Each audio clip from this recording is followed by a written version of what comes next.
Ngayon, titikman natin yung luto natin Bicol Express. Tara. Yun, ngayon, ang menu natin ngayon ay Bicol Express. Simple lang naman yung mga lutuin natin. Ito lang yung mga kailangan natin. Siyempre, yung baboy, sitaw, yan. Meron tayong siling pula, siling green, sibuyas, bawang.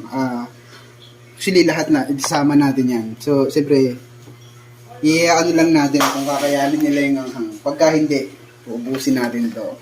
Yeah. So, lagyan lang tayo ng konting mantika. Konting-konti lang, syempre.